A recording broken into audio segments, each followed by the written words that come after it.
भगवान व्यास जो महाभारत के साथ साथ 18 पुराणों के रचयिता है, जो स्वयं भगवान हरि विष्णु के अंश अवतार हैं, उन्हें भूत वर्तमान और भविष्य जानने की दृष्टि प्राप्त हुई थी।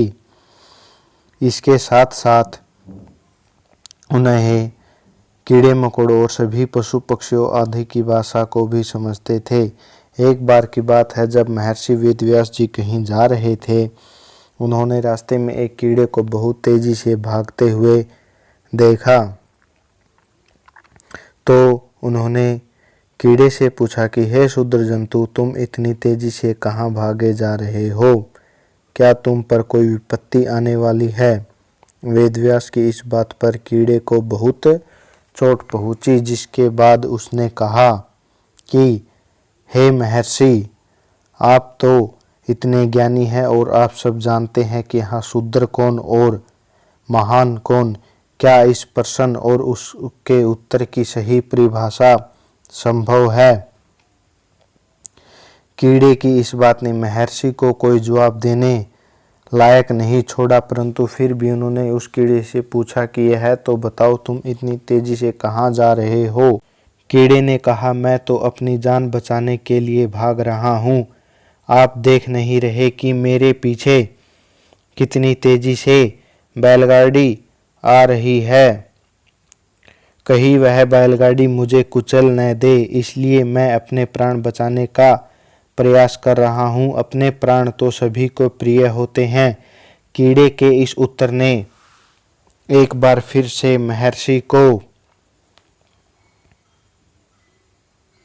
हैरान कर दिया। उन्होंने उनसे कहा कि तुम तो इस कीट योनि में पड़े हो, तुम्हारे लिए तो मर जाना ही तुम्हारा सौभाग्य है। तुम्हें इसकी शरीर को छोड़ना का इतना डर क्यों है? अगर मर गए तो तुम्हें दूसरा और बेहतर शरीर मिलेगा। यदि मनुष्य मृत्यु से डरे तब तो ठीक भी लगता है।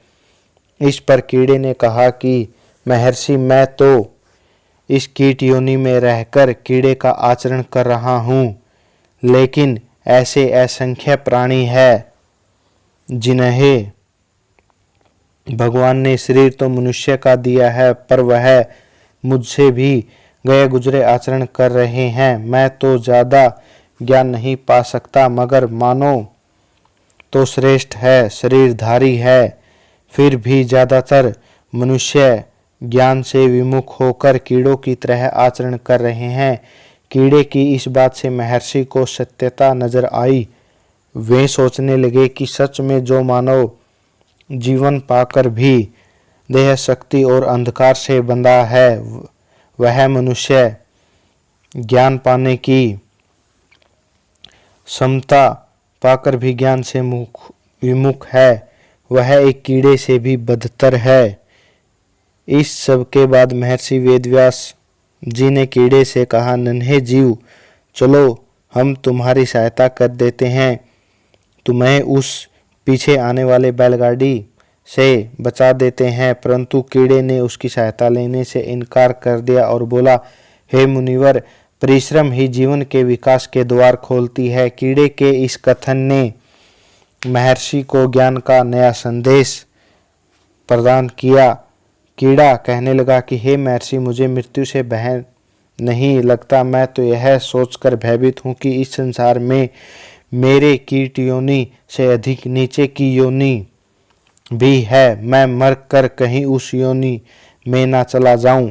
महर्षि वेदव्यास जी ने कीड़े से कहा कि तुम डरो नहीं, मैं तुझे योग शक्ति से महान बनाऊंगा। जब तक मैं तुझे ब्राह्मण शरीर में न पहुंचा दूं, अन्य सभी योनियों से छुटकारा दिलाता रहूंगा। व्यास मुनि के इस प्रकार समझाने पर कीड़े ने उनकी बात मान ली। वह कीड़ा फिर से मार्ग में लौटाया और बैलगाड़ी के पहिए के नीचे दबकर मर गया। वेदव्यास जी की कृपा से वह कीड़ा क्रमशः कौवा, सियार आदि योनियों में जब जब भी उत्पन्न हुआ, महर्षि वेदव्यास जी ने जाकर उसे पूर्व जन्म का याद दिलाया दी और इस तरह वह क्रमशः पक्षी, मृग, वेश्या जातियों में जन्म लेता हुआ क्षत्रिय जाति में उत्पन्न हुआ उसे वहां भी वेदव्यास जी ने दर्शन दिए और थोड़े दिनों में रणभूमि में शरीर त्याग कर उसने ब्राह्मण के घर में जन्म लिया। उसके बचपन में ही भगवान व्यास ने उसे मंत्र दीक्षा देकर अपना शिष्य बना लिया। भगवान वेदव्यास जी ने उन्हें 11 वर्ष की आयु में ही 4 तत्व मंत्र दे दिए, जिसका जप करते करते वह ध्यान करने लगा। उसकी बुद्धि बड़ी विलक्षण थी। जल्द ही उसे वेद शास्त्र और धर्म के रहस्य समझ में आ गया। एक बार वेदव्यास मुनि जी ने उन्हें उस ब्राह्मण कुमार को अपने पास बुलाया और कहा कि कार्तिक क्षेत्र में कई वर्षों से एक ब्राह्मण नंद भद्र तपस्या कर रहा है। तुम जाकर उसकी शंका का समाधान करो। वह ब्राह्मण कुमार कार्तिक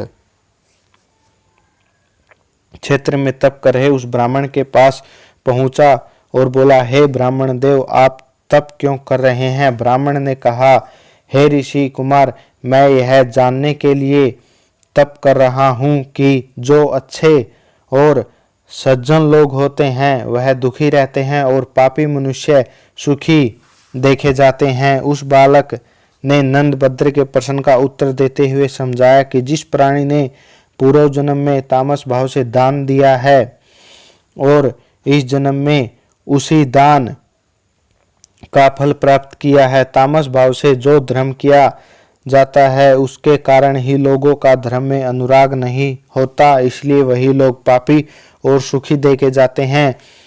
ऐसे लोग अपने पुण्य का फल भोग कर तामसिक भाव के कारण नरक में ही जाते हैं।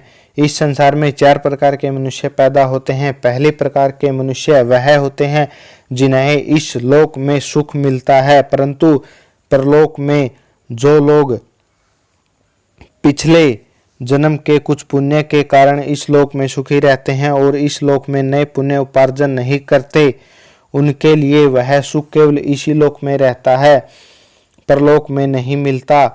दूसरी प्रकार के मनुष्य जो वह होते हैं जिन्हें परलोक में सुख मिलता है, पर इस लोक में कुछ लोगों के पूर्व जन्म के पुण्य तो नहीं होते, किंतु वह तपस्या करके नए पुण्य उपार्जन कर लेते हैं। ऐसे लोगों को इस लोक में सुख